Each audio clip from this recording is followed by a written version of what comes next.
Hello everyone, we have the new boss in a Nightmare Corridor which is called the Soulchain Knight. So I'm going to start by looking at the skills, starting with the Soul Snatch command. So the Soulchain Knight commands the lost souls to damage an enemy, and the passive ability to this is the Soulchain Knight starts the battle with 95% reduction in damage and health loss. So it's going to be interesting to see how much damage these lost souls can actually do to your heroes. You might potentially need a pretty good healer from this boss. Also, starting with a 95% reduction in damage and health loss, that is a large percentage of damage reduction. So looking at the second skill, this one's called Soul Snatch. So the Soulchain Knight strikes with a soul snatching shockwave that damages all enemies. The shockwave absorbs the soul of affected enemies, storing a lost soul in Soulchain Knight's gauntlet. When more than 7 lost souls are absorbed, Soulchain Knight's gauntlet breaks apart, releasing all the lost souls. Each time the gauntlet breaks apart, the reduction in damage and health loss of Soul Snatch command will decrease, losing the reduction entirely on the third break. And Soulchain Knight is affected by Soul Tether, and the Vengeful Spirit skill is enhanced when there are lost souls in the gauntlet. So it sounds like you're going to want to break this gauntlet as quickly as you can because he will lose the reduction entirely on the third break of his gauntlet, so he will not have damage reduction after the third gauntlet break. So you're going to want to have the Soulchain Knight gain those lost souls as fast as possible, it sounds like. And we have the third skill, which is called Vengeful Spirit. Soulchain Knight charges his gauntlet, then strikes enemies in a frontal radius, inflicting damage, knocking them back and stunning them for a brief duration.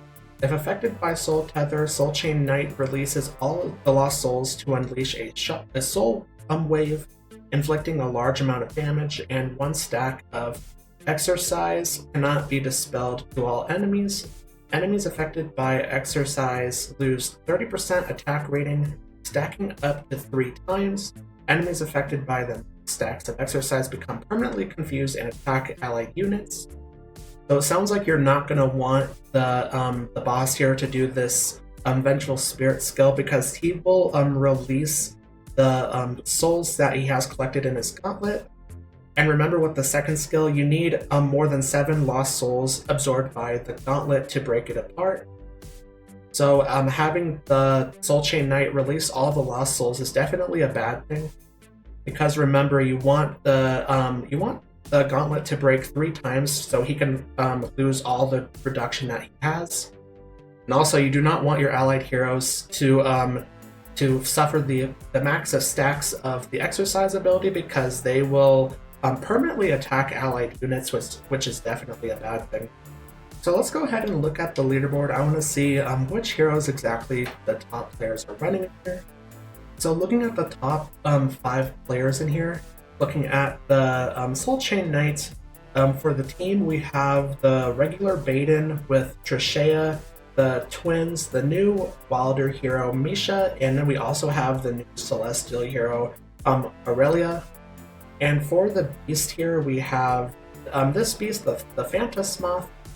So it looks like the regular Baden is doing a lot of damage, over 18 billion damage, also doing a lot of healing in here as well. Then we have the haste buff with the twins. We also have the buffs with the new Aurelia. And I haven't really seen any changes here. I just looked at the top 5 players and there was really no change in the team formation.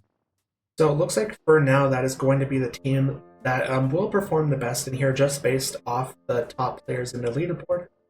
So overall, I feel like this new boss is interesting, pretty interesting, using the lost souls of your allied heroes, and also having the ability to permanently control the allied heroes as well. So if you like this video, then make sure to click the like button. Also subscribe to my channel and turn on notifications so you don't miss a new video from me. And also comment, what do you think about the new boss in a Nightmare Corridor? And thanks for watching.